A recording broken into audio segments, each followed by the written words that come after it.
Para po sa akin, dala ng pag-ibig ng Panginoong Hesus sa buong mundo, hindi po niya ipapahintulot na ma-tribulation o ma-great tribulation ng mga anak po niya. Hindi lang po ito dala ng damdamin o buso ng damdamin. Sabi ng iba, ay dala lang ng feelings mo yan. Kasi feeling mo gano'n, kasi feeling mo ganyan. Meron pong taong ginanyan po kami. Dahil ang paniwala po nila, the church will really indeed go through tribulation. Naniniwala po silang matri-tribulation po ang church.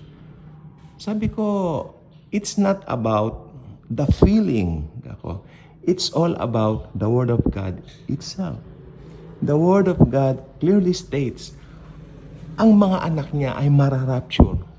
Tandaan po ninyo, ano yung pinakamalapit na batayan for us to say na hindi matri-tribulation ang mga anak niya? Simple lang po, meron pong isang event na hinihintay po natin anytime.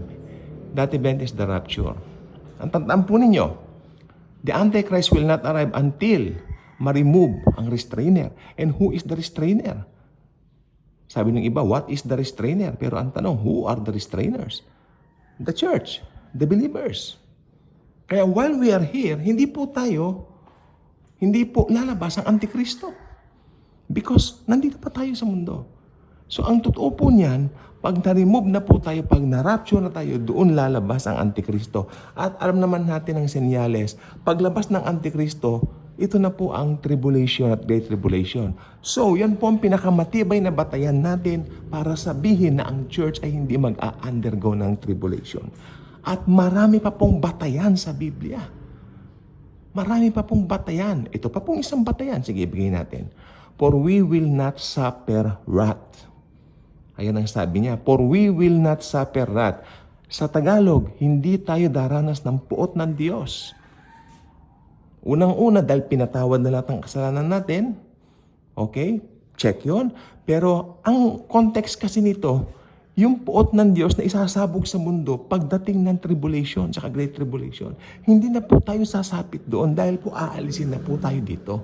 Maliwanag po sa Bible. Kaya ang gusto ko sabihin, mga kapatid ko kay Kristo Jesus, magpakakumpiyansa tayo. Be confident in what the Bible clearly states, what the Bible clearly shares sa atin, na hindi na po tayo daranas ng tribulation at great tribulation. We will never, ever undergo through that. Dahil ang Panginoong Jesus po, alam niya, marami ng tribulation ng tao sa mundo. Alam niyo, may mga sariling tribulation, maski mga Kristiyano sa sarili. May mga issues na hindi pwedeng sabihin kahit kanino. Tanging sa Diyos mo lang, kay Jesus mo lang pwedeng sabihin, di ba? Yan po, tribulation po yan. Isa yan sa mga tribulation. Pero yung binabanggit na great tribulation na puot ng Diyos na isasabog sa mundo, well, hindi na po tayo pararanasin ng Lord niyan. Be confident in that. Not because nagbe-base tayo sa feelings. No, it's not about feelings. It's all about the Word of the Lord Jesus Christ. The Holy Bible itself. So, ito lang po ng batayan natin. We cannot have any batayan. We cannot have any source rather than this. Okay? Paano mo sasabihin na nung COVID daw, ayan na raw yung tatak ng halimaw? No, kung yan ang tatak ng halimaw, tanong ko, nasaan yung halimaw? Sino ang halimaw? Tandaan nyo, ang halimaw po isang beast. Hindi po literal na halimaw na parang aso ang itsura, no? Ang halimaw na binabanggit niya, isa pong tao na magpapatakbo ng buong mundo. Mapapasunod niya ang buong mundo. At ang tawag nga sa kanya, the lawless one, the man of sin, the Antichrist. Alam natin yan. It's something that we really need to put our attention sa lahat. Kaya nga po, rightly dividing the scriptures really matters. If you don't know how to rightly divide the word of the Lord Jesus Christ, the Holy Bible, siyempre, hindi mo mapagtatanto ang mga pagkakaugnay-ugnay ng mga pangyayari.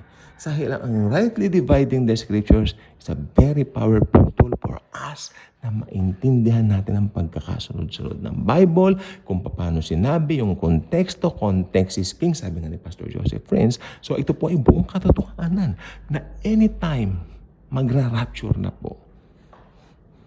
Anytime magra-rapture na. At pag nag-rapture na, doon papasok ang Antikristo at doon ang tribulation. Therefore, hindi natin ma-under through ang tribulation at great tribulation. Salamat po and God bless everyone.